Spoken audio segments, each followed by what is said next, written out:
कोल्हापूरचा शाही दसरा महोत्सव 2024 त्या अनुषंगाने प्रशासनाची पूर्ण तयारी झालेली आहे। दसरा महोत्सव साजरा करण्यासाठी आणि राज्यभरातून देशभरातून श्री करवीर निवासिनी आई अंबाबाईचं दर्शन घेण्यासाठी येणाऱ्या सर्व पर्यटकांचं स्वागत करण्यासाठी कोल्हापूर प्रशासन सज्ज झालेलं आहे। जिल्ह्यामध्ये शाही दसरा महोत्सव साजरा करताना 3 ऑक्टोबर रोजी घटस्थापनेच्या दिवशी सायंकाळी 5 वाजता दसरा महोत्सवाचं उद्घाटन आपण माननीय पालकमंत्री महोदयांच्या आणि सर्व लोकप्रतिनिधींच्या उपस्थितीत करणार आहे आणि त्यानंतर 12 ऑक्टोबरपर्यंत दसऱ्यापर्यंत शाही दसरा महोत्सव आपण साजरा करणार आहे। हा दसरा महोत्सव साजरा करताना शाळेतील विद्यार्थी आणि जिल्ह्यातील सर्व नागरिकांना दसरा महोत्सवाच्या सेलिब्रेशनमध्ये सहभागी करून घेण्याचा आणि त्यातून आपले पारंपरिक सण संस्कृती याची माहिती पुढच्या पिढीपर्यंत पोहोचवण्याचा आपला प्रयत्न राहणार आहे। त्यासाठी 4 ऑक्टोबरला आपण पारंपरिक वेशभूषा दिवस ठेवणार आहे। त्यानंतर शालेय विद्यार्थ्यांसाठी चित्रकला स्पर्धा, निबंध स्पर्धा याचं आपण आयोजन करणार आहे।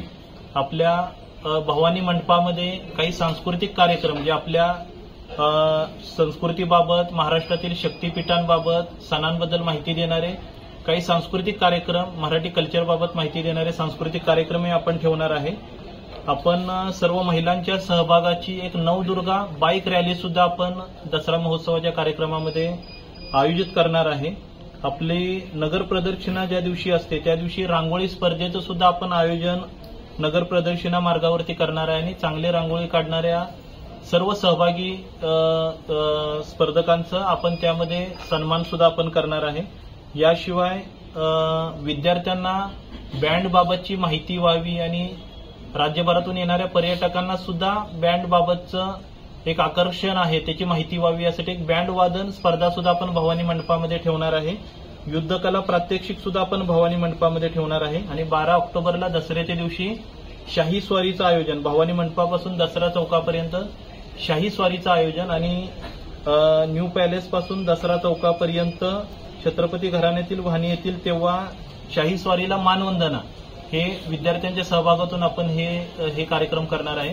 ती आपत्ती व्यवस्थापन समितीच्या आमच्या 2 वेळा बैठकाही झालेल्या आहेत। तर पार्किंगचं नियोजन असेल त्या अनुषंगाने पोलीस विभाग आणि महापालिकेने नियोजन केलेलं आहे।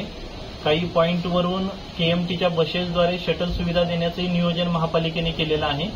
तर पोलीस विभाग, महापालिकेचे अधिकारी आणि वेगवेगळे स्वयंसेवक जे आपत्ती व्यवस्थापन अधिकाऱ्यांच्या संपर्कात आलेले आहेत ते स्वयंसेवक त्यांच्या माध्यमातून पर्यटकांना मार्गदर्शन करणं आणि योग्य पद्धतीच्या सुविधा त्या ठिकाणी देणं हे काम केलं जाईल।